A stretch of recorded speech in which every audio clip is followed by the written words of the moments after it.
사랑하는 CTS 시청자 여러분, 안녕하십니까? 예정교회를 섬기고 있는 설동욱 목사입니다. 오늘은 데살로니가 전서의 말씀을 근거로 해서 건강한 삶을 위하여라는 주제로 말씀을 드리고자 합니다. 요즘 현대인들은 고령화 시대에 살다 보니 건강해지려고 굉장한 노력을 기울입니다. 건강을 위해서는 젊은 사람들도 각종 비타민이나 오메가3 등 건강 보조식품을 한 움큼씩 챙겨 먹는 것을 자랑스럽게 생각합니다. 너무 잘 먹고 잘 살면서도 약까지 챙겨 먹는 세상입니다. 그럼에도 불구하고 많은 사람들이 악성 종양이나 이름 모를 병으로 투병하고 있습니다. 그 이유는 한마디로 마음의 황폐화 때문입니다. 오늘날 현대인들은 마음의 황폐화로 인해서 생겨지는 여러 가지 질병으로 고생하고 있습니다. 건강 보조식품을 의지하면서 오래 살려고만 할 것이 아니라 하나님의 말씀인 신약과 구약을 열심히 먹고 소화시켜서 마음의 황폐화를 막아야 하는 것입니다. 되돌아보면 과거 농경 사회에서는 대가족이 함께 살았기 때문에 자기 울타리가 있었습니다. 그러나 농경 사회에서 산업 사회의 핵가족 시대가 되면서 사람들은 경쟁 속에서 살아야 하고 경제적인 고난은 마음의 황폐화와 가족관계의 붕괴로 이어지고 있는 것입니다.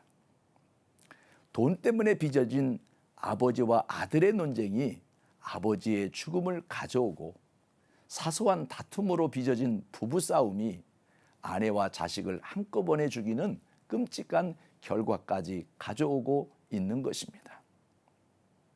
요즘 청소년들은 친구들과 놀면서 사회성을 길러가는 것이 아니라 친구는 경쟁 상대이고 오직 컴퓨터에서 게임을 통해 놀이를 합니다. 그런데 대부분이 상대를 때리고 죽이는 게임입니다. 상대를 죽이면서 쾌감을 느낍니다. 이것이 오늘날 우리 교육의 문제점이요, 정신이 황폐해지고 있는 증거인 것입니다. 그렇다면 정신적인 황폐함을 막기 위해서 어떻게 해야 할까요? 첫째는 항상 기뻐하는 삶이 정신의 황폐를 막을 수 있습니다. 몸이 영양실조가 되면 병이 들어 비틀거리는 것처럼 마음의 영양분이 부족하면 마음의 병이 들어 비틀거릴 수밖에 없습니다. 마음의 영양분이 바로 기쁨입니다. 기쁨은 우리 마음에 중요한 천연 비타민이요, 행복 바이러스입니다. 그래서 성경에는 항상 기뻐하라고 말씀하시며 이것은 너희를 향하신 하나님의 뜻이라고 강조하고 있습니다.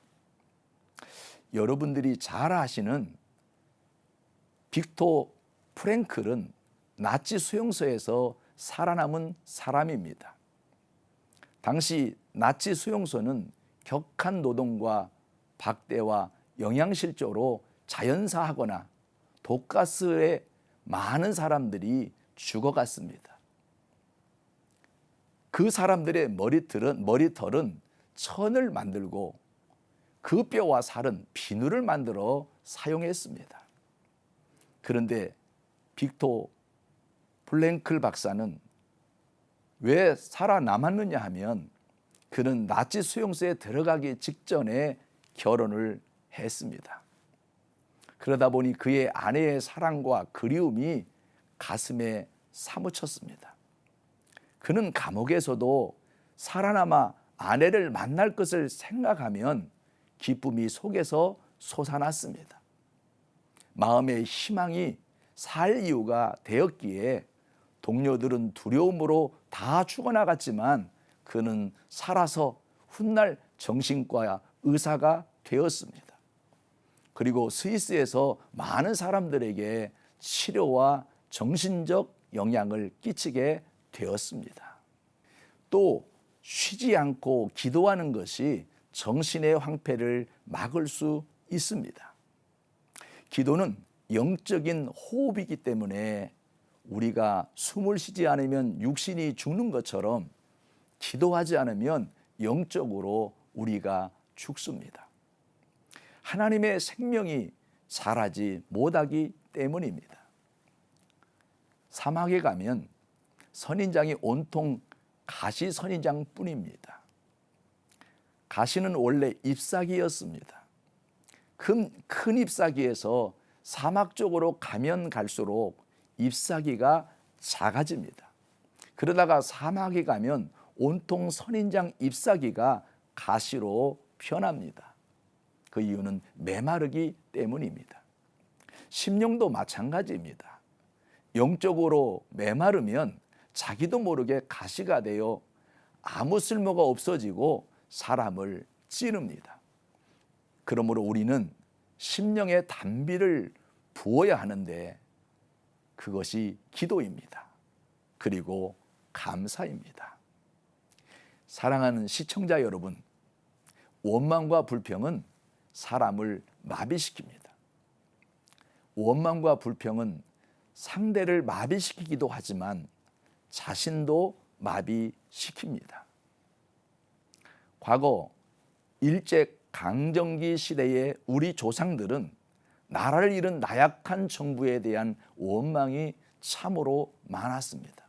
그래서 술을 마시고 허랑방탕했습니다.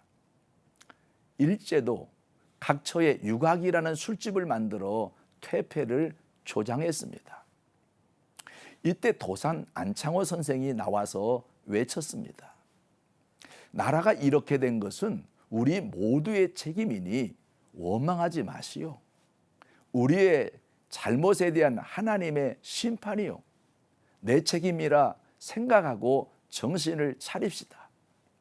원망하지 말고 부지런히 배웁시다. 부지런히 공부하고 부지런히 배우고 부지런히 예배합시다. 그리고 감사합시다. 그 외침이 젊은이들을 일으켜 세운 것입니다. 이 말씀을 가슴에 새기면서 마음의 황폐함을 막고 건강한 삶을 사는 우리 모두가 되기를 소원합니다. 아멘.